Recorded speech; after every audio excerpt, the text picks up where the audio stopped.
Hello everyone, once again welcome back. International trade में आज के लेक्चर में डिस्कस करेंगे reasons for unfavourable terms of trade और लेस डेवलप्ड कंट्रीज। ठीक है, so let's cover today's topic. कौन कौन से ऐसे रीजन हैं जो कि अनफेवरेबल टर्म्स ऑफ ट्रेड को प्रोसीड करती हैं लेस डेवलप्ड कंट्रीज में।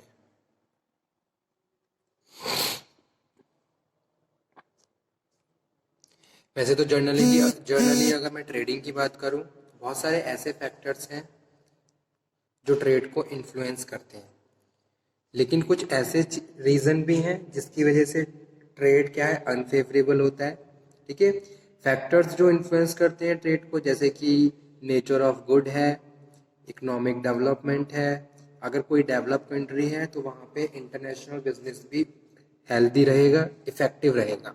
उसका जो भी उनके बिजनेस कंट्रीज है, जो जिस भी कंट्रीज के साथ उसका ट्रेड हो रहा है, वहाँ उनके पॉलिटिकल रिलेशन हेल्दी रहेंगे, प्रॉपर बैलेंस ऑफ पेमेंट रहेगा, और exchanging of goods and services और ट्रेडिंग प्रॉपर रहेगी, और कहीं ना कहीं इंटरपर्सनल रिलेशन उनके हेल्दी रहेंगे। ठीक है, तो बहुत सारी ऐसे फैक्टर्स हैं जो ट्रेड को इन्फ्लुएंस करते हैं, जैसे कंट्री की खुद की कितनी कैपेसिटी है, कंट्री के पास कौन कौन से रिसोर्सेज अवेलेबल हैं। ठीक है, किन रिसोर्सेज को कंट्री, किस टाइप के गुड्स को कंट्री एक्सपोर्ट कर रहा है और किस टाइप के गुड्स को कंट्री इंपोर्ट कर रहा है। ठीक है, जिस कंट्री को हम एक्सपोर्ट कर रहे हैं वहां से हमारा कितना इंपोर्ट हो रहा है, और जो भी स्पेशलाइजेशन है उसके हिसाब से ट्रांजैक्शन किस तरीके से प्रोसीड हो रही है कंट्री बिटवीन द कंट्रीज। तो ये सारे ऐसे फैक्टर्स हैं। डिमांड, आपकी इलास्टिसिटी ऑफ डिमांड कितनी है, सप्लाई कितनी है आपकी कंट्री में जो भी गुड्स हैं। Rate of exchange also suffer and influence the terms of trade, क्योंकि डिफरेंस करेंसी है जिसकी वजह से बैलेंस ऑफ पेमेंट या फिर रेट ऑफ एक्सचेंज भी इंपॉर्टेंट रोल प्ले करता है। ठीक है, अब कुछ ऐसे रीजन हैं जो कि unfavourable terms of trade unfavourable हैं। ठीक है, तो वो स्टार्ट कर लेते हैं। In comparison to advanced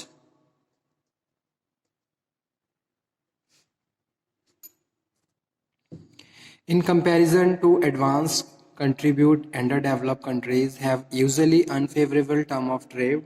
The reasons for this tendency are not far to seek.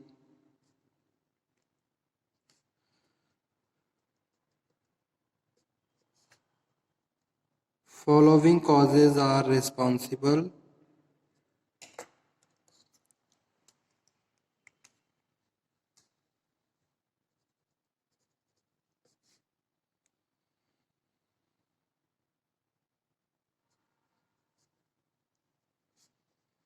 For such phenomenon. ठीक है, तो सबसे पहला जो पॉइंट है यहाँ पे वो है high cost ratio.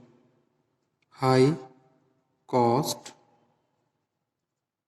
Ratio as compared to advanced countries, underdeveloped countries have high cost ratio on account of low productivity or factor of production।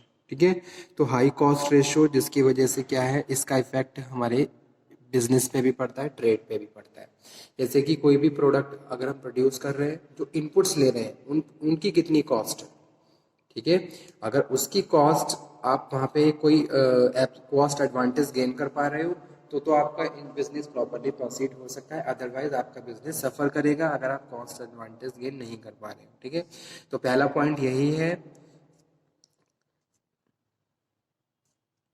First cause responsible for such unfavourable trade, high cost ratio. तो यहाँ पे मैं लिख देता हूँ लो productivity of factor of production. Factor of production आपको पता ही है कौन कौन से होते हैं, जो भी हम इनपुट्स यूज कर रहे हैं, man, machine, material, method. Second point है बैकवर्ड टेक्नोलॉजी। टेक्नोलॉजी क्या है, प्रॉपर डेवलप नहीं है, या फिर ये कह सकते हैं टेक्नोलॉजिकल एडवांसमेंट नहीं है। बैकवर्ड टेक्नोलॉजी, अगर आपकी टेक्नोलॉजी आपने इम्प्रूव नहीं करी, अपग्रेड नहीं करी है, तो इसका इफेक्ट कहीं ना कहीं अनफेवरेबल ट्रेडिंग की तरह काम करता है। Under developed country are in backward state of technology, so their relative productivity is low, so productivity is low। अगर हम पुराने ही ट्रेडिशनल तरीके से काम करते रहेंगे तो हमारी प्रोडक्टिविटी आज के हिसाब से मेंटेन नहीं हो पाएगी। सो प्रोडक्शन इज लो या फिर प्रोडक्टिविटी इज लो। ठीक है, जैसे कि आज के टाइम में क्या है, हैवी मशीन्स, न्यू मशीन्स, एक तरीके से एडवांस मशीन जिनके थ्रू आप कम से कम समय में बल्क में प्रोडक्शन कर सकते हो। लेकिन अगर टेक्नोलॉजिकल एडवांसमेंट आपने अडेप्ट नहीं किया है तो इसका इफेक्ट आपके बिजनेस पे भी पड़ा है, क्योंकि आज के टाइम में क्या है, number of buyers international market में एग्जिस्ट करते हैं, जहां आप अपने आप को सर्वाइव करने के लिए आपको कॉम्पिटिशन्स को कम्पीट करना होगा और जिसके लिए आपको न्यू चेंजेस, इनोवेशंस को अडेप्ट करना होगा।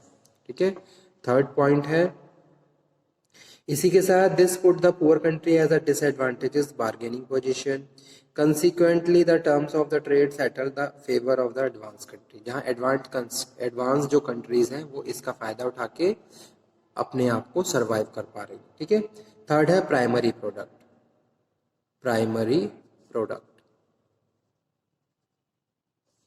Under developed countries are usually agrarian economics.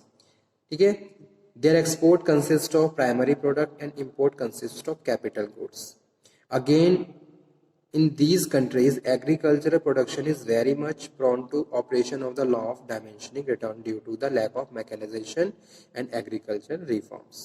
ठीक है, पहला चीज क्या है, यहाँ पे एग्रीकल्चर की बात कर रहे हैं, उसमें भी क्या है, ट्रेडिशनल तरीका फॉलो किया जा रहा है, जहां आज के टाइम में क्या है, एग्रीकल्चर एडवांसमेंट पे भी बहुत ज्यादा ध्यान दिया जा रहा है। ठीक है, बिना एग्रीकल्चर एडवांसमेंट के थ्रू आप इंडिया को तो बिल्कुल भी डेवलप नहीं कर सकते हो, क्योंकि इंडिया की 50% से ज़्यादा पॉपुलेशन आज के टाइम में भी एग्रीकल्चर पे डिपेंड है।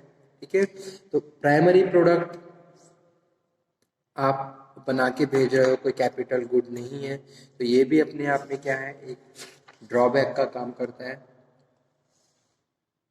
ठीक है, जैसे कि बहुत सारे इंडस्ट्रियल प्रोडक्ट है, अगर इंडस्ट्रियल प्रोडक्ट आप बनाओगे, उन इंडस्ट्रियल प्रोडक्ट को बेचोगे, तो कहीं ना कहीं उसका ज़्यादा फायदा होगा, उससे हमारी ट्रेडिंग, हमारा बिजनेस और ज़्यादा एक्सपेंड होगा, डेवलप होगा और हमारी इकोनॉमी भी इंक्रीज होगी।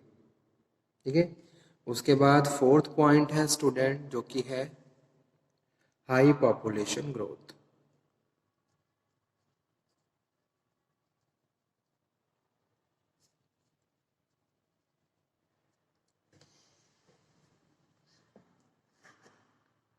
Most of the under developed countries are over populated, क्योंकि पॉपुलेशन अपने आप में एक बड़ी प्रॉब्लम है, जबकि रैपिडली पॉपुलेशन इंक्रीज हो रही है। Consequently there is a high internal demand of goods produce, और जब जितनी ज़्यादा पॉपुलेशन होगी तो डिमांड, गुड्स की भी डिमांड होगी। In general which cause low importable surplus with this country, जिसकी वजह से हम इम्पोर्ट कम कर पाएंगे, क्योंकि हम अपने ही मार्केट को, डिमांड को सेटिस्फाई करने के लिए या तो उनको एक्सपोर्ट नहीं कर पाएंगे या फिर डिमांड को सेटिस्फाई करने के लिए हमें इंपोर्ट भी करना पड़ेगा। So high population growth also a major reason as a unfavourable practices for the trading. ठीक है, फिफ्थ वन है greater dependency.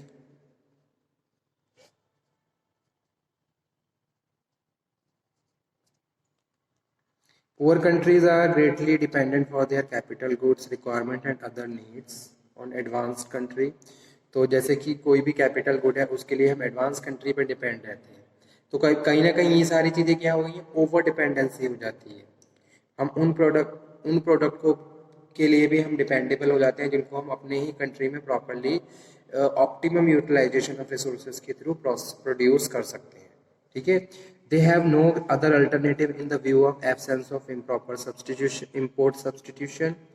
Advanced countries are least dependent on the poor countries as they are capable of producing import substitute। जैसे कोई भी सामान अगर हमें हमारे यहाँ ज़रूरत है तो हम उसको इंपोर्ट कर लेते हैं, लेकिन हम उसको खुद भी बनाएं तो कहीं ना कहीं ओवर डिपेंडेंसी क्या हो जाएगी, कम हो जाएगी, ग्रेटर डिपेंडेंसी कम हो जाएगी। ठीक है, तो ये भी एक रीजन है, ग्रेटर डिपेंडेंसी। 6th नंबर पे जो पॉइंट है, lack of adaptability, lack of adaptability, ability. ठीक है, कोई भी चेंज आया है उसको इंडिया या इंडिया के लोग इजीली एक्सेप्ट नहीं कर पाते हैं। ठीक है, इसी तरीके से अगर मैं किसी भी फैक्ट्री की बात करता हूँ, किसी भी इंडस्ट्री की बात करता हूँ, so workers are enable to adapt any changes, easily change, किसी भी चेंज को अडेप्ट नहीं कर पा सकते, वो अपने रूटीन काम में ही बहुत ज़्यादा बिजी और खुश रहते हैं।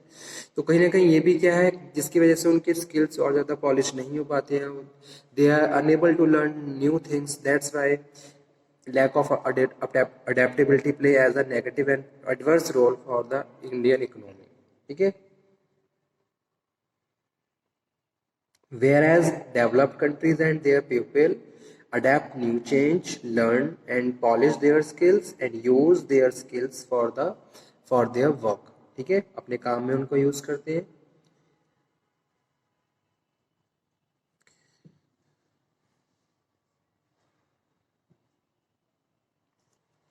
ठीक है, so advanced countries can quickly adapt the production of such goods. They are high in the demand and whose price is rising faster than the goods.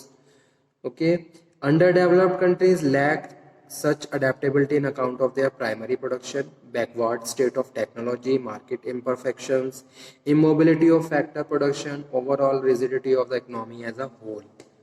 Okay, कोई भी न्यू चेंजेस आया तो उसको इजीली अडेप्ट नहीं कर पाते हैं, traditional way में ही हम काम करते रहते हैं।